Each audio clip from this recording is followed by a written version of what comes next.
B. Krishnarao Patro, Associate Professor in the Department of CSC, IAR. Today we will discuss about one important topic, that is recursion, a programming technique whereby a function calls itself either directly or indirectly. So using recursion algorithm, you can solve the problems. Generally, you can solve the problem either iterative way or recursive way. So when the function calls itself either directly or indirectly, it is called recursion. So using recursion, you can solve the many problems like Tversky, in-order, pre-order traversal, post-order traversal, and depth first traversal of the graph, vectorial program, Fibonacci series, whichever the program generally you are solving through iterative way. Same thing also you can solve through recursive way. Generally, the recursion will be useful whenever you are having a critical problem. If you want to write in a concise way, that time the recursion should be used. So breaking a problem down into a series of steps, the final step reads when some basic conditions is satisfied. The solution for each step is used to solve the previous step. The solution for all the steps together form the solution to whole problem. So whenever some critical problems comes, generally critical problems can be solved through recursion in an easy way. For example, I want to implement the recursion using direct calling when the function calls itself. So same function can be calling itself. That is a recursive function. Now here function is calling again fun. Fun is calling fun. This is the direct way. Similarly, indirect way. Indirect way means when the function calls to another function, that another function calls again to the previous function. F1 was calling F2. F2 was calling again F1. So here F1 is not calling directly. F1 is calling F2. Again F2 is calling F1. So it is a indirect recursive. So similarly, F2 may be calling F3.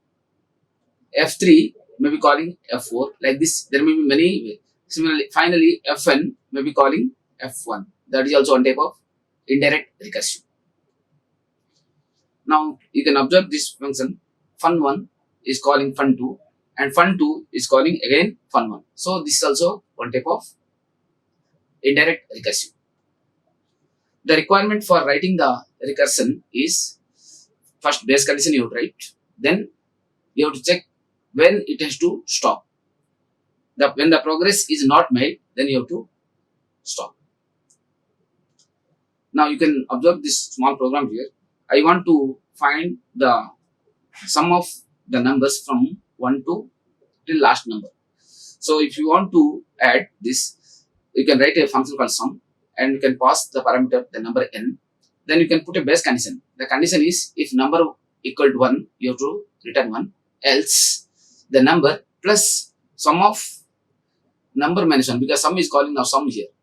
If sum is 5, now you can check this condition whether the number is 5 or not.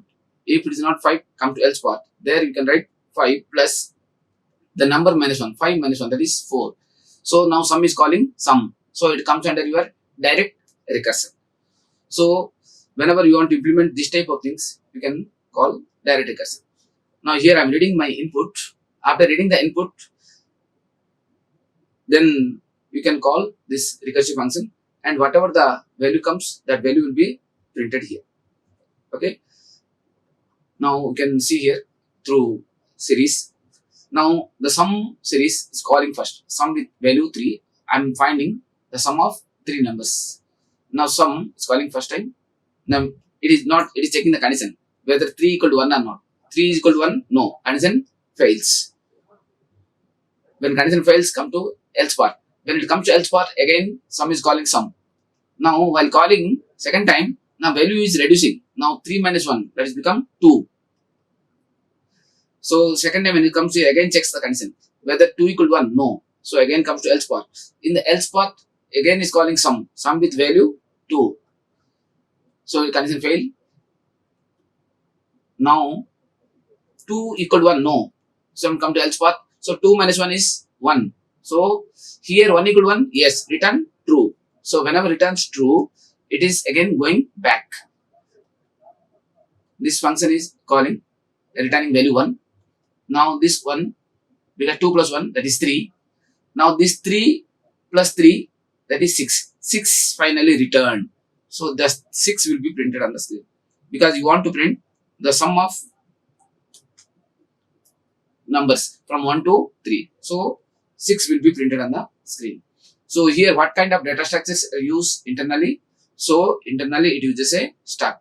So the stack is storing these functions. So whenever function is calling, this complete code will be pushed in the stack. And whenever it is returning, the value means the process will be popped out from the stack. And when to use this recursion?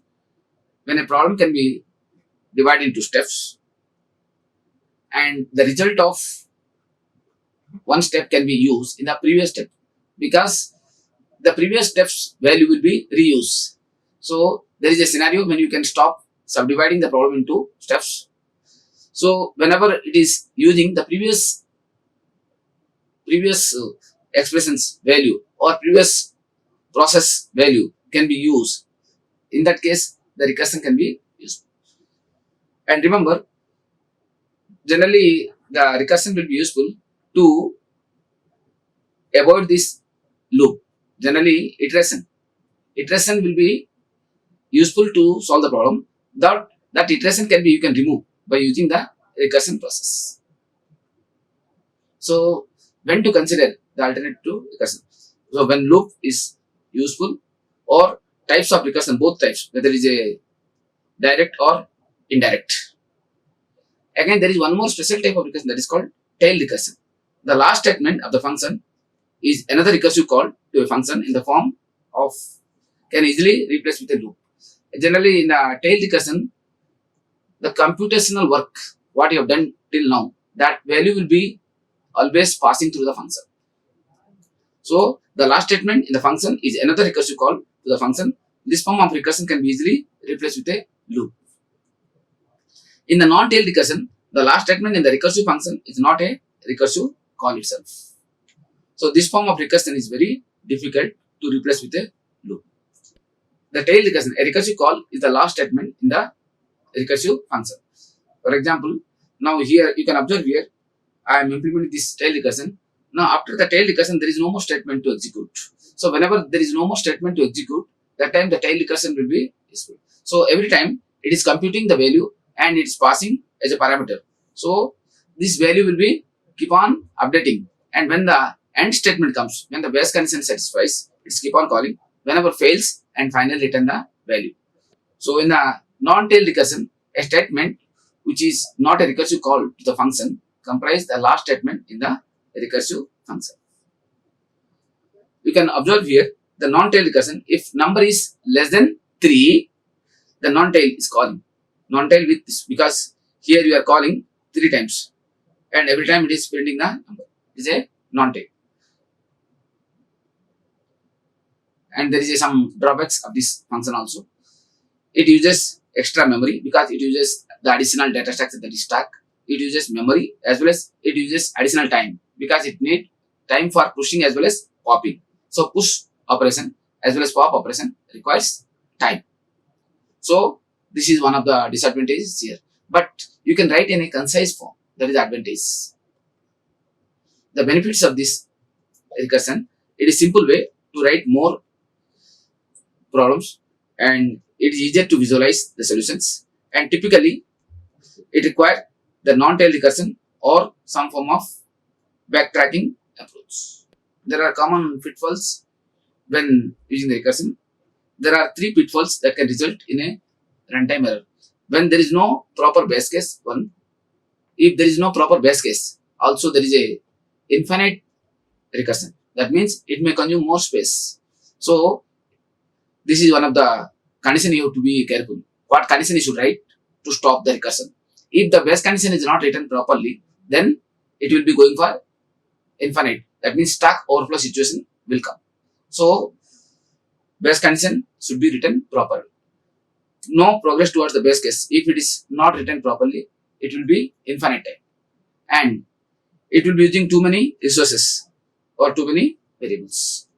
That time also it is consuming extra space. So to avoid this thing, try to minimize those variables. So recursion will be more perfect. So you must be very careful proper base condition you should write, and proper progressing towards the base case, and try to minimize the variables in the recursive process, because every time it will be pushing the stack, it will take additional memory. And you can see here no proper base case, because here wrote a function sum with number as parameter. Here it is calling sum is calling sum, it is calling infinite time. So here you did not put any special condition to terminate. If special condition is not there for termination, it is unnecessarily memory is consuming, the stack memory is wasted, so it will never terminate. So this is one of the worst way of writing. So try to put proper base condition. So in this scenario, base condition is not there, that's why it is going for infinite, which will never terminate. So here condition is not there, it is reducing, but when it is closed, no proper base case is given and no progress toward the base case. Here you are calling with every time number only, the number is not reducing at all. So when the number is not reducing, it will never reach this condition. So try to change the value of the parameter, whatever the parameter you are passing, you pass this value. So while writing function, you can observe in this program, if number is 1, return 1, else return number plus sum of number. Here every time the number is passing, same value is passing, which is not reducing at all. So which will never meet with the base condition. So what you have to do to avoid this problem, the value must be reduced to number minus 1. So that value will be decreasing. So it will match with the proper base condition. Similarly, using too many resources, if at all you are using too many variables, that will consume also extra space. Here you can observe here the print number, a list, which is additional memory. So try to minimize as much as possible the means variables. If you are avoiding the variables, then memory consumption will be reducing. So you must be very careful how many variables to use, whether that is useful or not. If it is unnecessary means variables, those things try to avoid. Similarly, you can write a simple program to find the factorial of the number also. Write small factorial program, fact of n. So you can put a condition, if n equal to 0, return 1, else return n into fact of n minus 1. So here my base condition is whether n equals 0 or not. If n equals 0, return 1. This is one condition. If n is not 0, it will come to else path. Here I am calling fact with n minus 1. Here it is reducing the value. If value is not reducing, it will be going for infinite time. So to avoid this infinite plus, value should be reduced. So now fact is calling fact. So it is a recursive process, which is a comes under your direct recursion. Okay. So this way you can solve this problem. Of course, here also it will be using this stack data structure. For every call, this particular code will be pushed into the stack. So whenever the function is returning, and this will be removed from the stack. So the additional data structure for recursion is always stack. Okay. Thank you. Like, share and subscribe. Hit the bell icon for more updates.